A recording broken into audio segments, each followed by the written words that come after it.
Installing a power supply unit.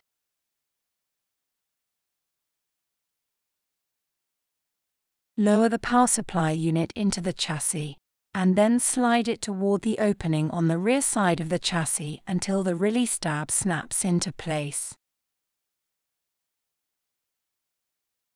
From outside of the chassis, fasten the 4 screws to secure the power supply unit to the chassis.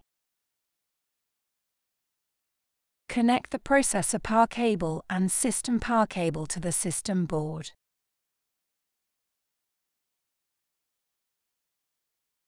Install the drive cage and the drive.